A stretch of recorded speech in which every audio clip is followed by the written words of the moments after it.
Hi, my name is Jayreid. I'm a psychotherapist in San Francisco, California. And today I'd like to talk about looking inward to feel whole after narcissistic abuse.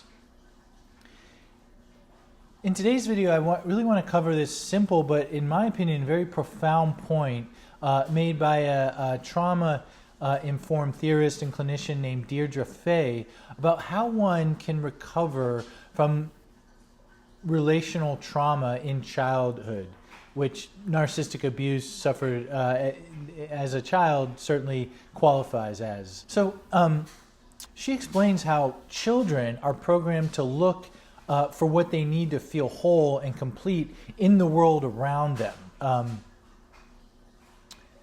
In essence, to look outward for that experience and feeling of being whole and sort of special, in essence.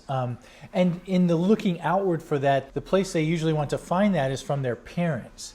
And it's important that the child be programmed to kind of look outward in that phase of their life because, in fact, the child doesn't yet have what he or she needs within him or herself yet. And, you know, in good enough families, the parents offer the child enough acknowledgement, appreciation, positive regard, and genuine curiosity about the child's own inner world and desires, that child gets to learn that what's inside of him or her is pretty special, and that the child can relate to that inner world in the same way that these good enough parents have been relating to him or her. And this is in fact what the parents want for the child, that the child values and relies upon their own inner world. And in this kind of developmental trajectory, the child gets to feel a sense of wholeness as he or she relates to him or herself.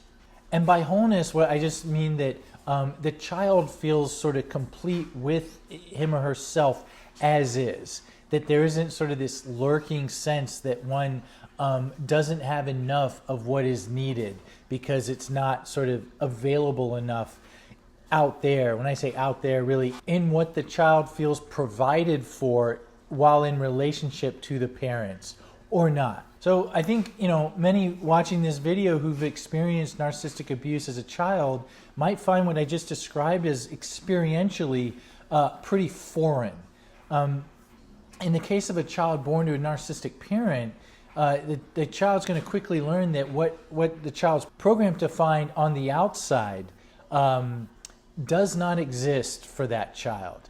That the child's not the apple of his parent's eye in a sincere way, sort of on the child's own terms.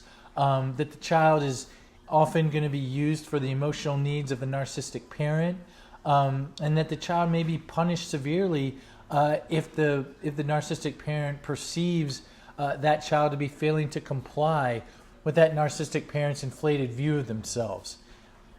So a consequence of having to live through this for the child is that the child has to go without the reception from the child's parents that would allow that child to know with ease that what's inside him is valuable, complete, and really all that he needs to live well in this world. And when that developmental need to get what is required from the outside gets frustrated, then the child's instinct is often to double down and keep looking externally.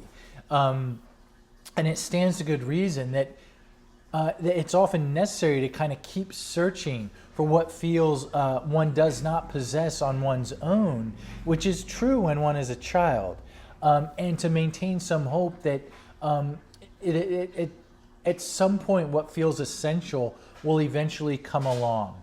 And this can be where sort of substitute gifts from without can be used as kind of motivation to keep one sort of in the fight, as it were. And by substitute motivations, I mean, you know, acquiring, say, status or external accomplishments. I mean, these are all very well and good things to pursue in life.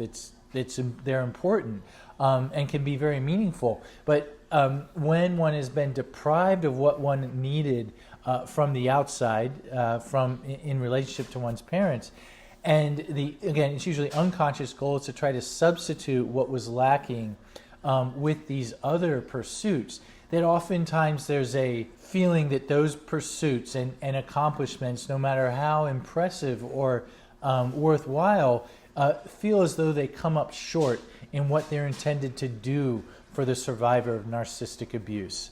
And so Deirdre Fay explains how an important part of recovery from such a childhood, certainly a childhood of narcissistic abuse, is to gradually and I think incrementally to shift that instinct from looking outward to get what's needed to feel whole to looking inward for that sense of wholeness.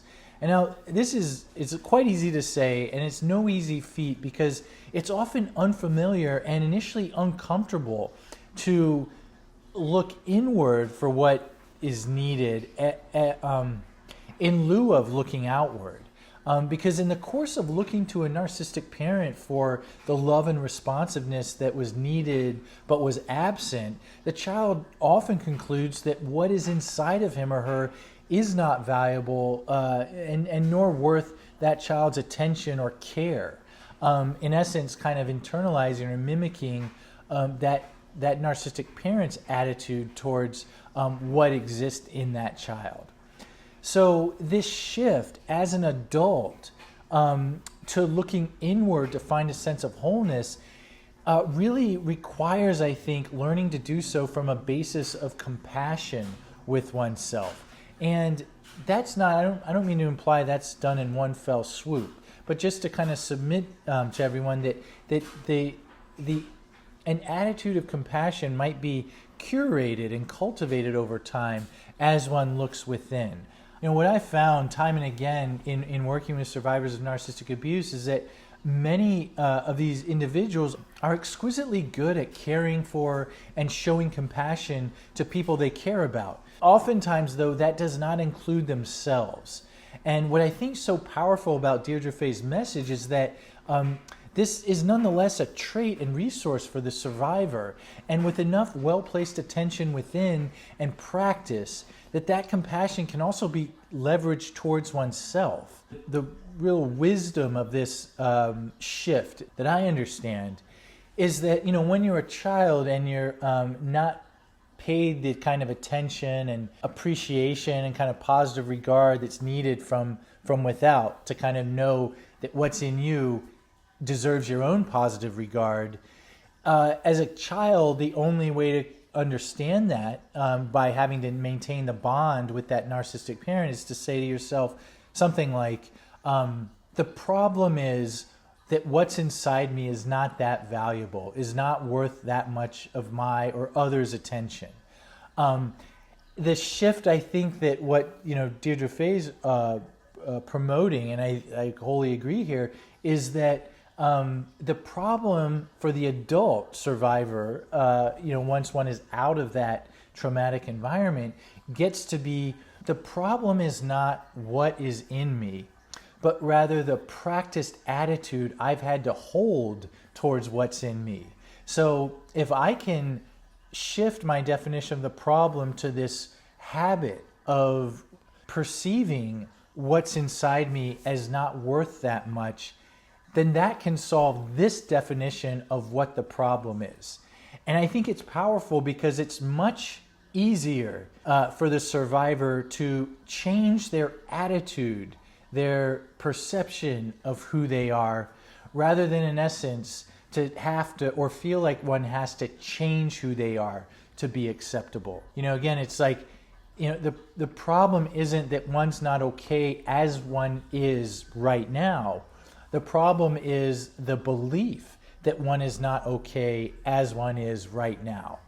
And I just think this notion of turning inward is such a powerful way to, over time, demonstrate that to oneself, that one is worth one's own attention and care and value. And an important component to doing this, in addition to the compassion that the goal is to lead with, is invoking other good, just sort of self-care strategies, because they're sort of like, in essence, working to change the way you relate to yourself. And in leading with compassion, another component of that is leading with sort of caring first strategies towards yourself. So attending to one's breathing, doing movement exercises to kind of make sure one's bodily experience gets to be experienced as a resource as opposed to a burden. Trying to get sort of proper nutrition, and other life practices like James Gordon's book on, in essence, strategies for living after trauma, I think are a great example of how to kind of cultivate an orientation towards one's inner world that is very caring and prioritizing and, in essence, valuing. Employing such strategies are important because can make this experience of turning inward feel less distressing over time, because you're being sort of treated well by yourself, to yourself. Now, undoubtedly the survivor of narcissistic abuse had to feel many difficult feelings, tormenting feelings likely, and find a way to leave those emotions behind in order to survive the narcissistic abuse when it was happening. To feel the profound sense of abandonment and really betrayal, at not getting what you deserved from the narcissistic parent would not have been a viable thing to do. And so in the process of turning inward as an adult, the reemergence or just kind of lingering experience of those feelings can create a lot of uncomfortable states. So, as one kind of shifts from trying to find it out here still and goes inward, states of profound physical tension or strong emotions or no emotions or a sense of emptiness or even a dissociative sort of state of feeling like it's hard to even know what's going on internally, and more can happen. And I think that's why it's so important to offer oneself compassion and patience in making this turn inward, so that over time those feeling states that live within can be understood while not having to be as overwhelming as they were when they sort of first were experienced in reaction to the profound disparity of what you got in relation to the narcissistic parent versus what you were required to provide that narcissistic parent. And as one's able to stay tuned into one's own experience, the sort of commitment to oneself that you are sort of here for yourself, you are sorry for what you had to go through, and maybe even to even offer to yourself that, hey, I also love myself, and to kind of have that three-pronged strategy of loving yourself, acknowledging that you're sorry for what you had to go through, just that basic kind of core empathy for what you had to go through, and that you are now here for yourself, I think are sort of the foundational principles for how one might be able to kind of be there for oneself in a consistent and kind of companion-like way. And as that happens and is practiced over and over, that sense of wholeness gets to feel a lot more at hand, because it emerges from the relationship within oneself as opposed to feeling so at the mercy of what is going to be provided for or not from without. And that, as that happens, as the relationship within is prioritized, then certainly it's important to surround oneself with people and relationships that afford that safety that I've talked about before. But it ultimately becomes complementary to this inner state of wholeness. Very important, but again, and something that augments what's within, as opposed to having to feel like it is going to substitute for a lack of value within. So this, again, it's certainly a process, and I think, again, deserves a lot of kind of gentleness and care with oneself as you embark on it. But I think it's just a very useful shift to keep in mind in the process of recovery. Well, thank you for your continued support of the channel. I very much appreciate everyone's comments and engagement. And I look forward to posting again next Sunday at 9 a.m. Pacific time. Take care.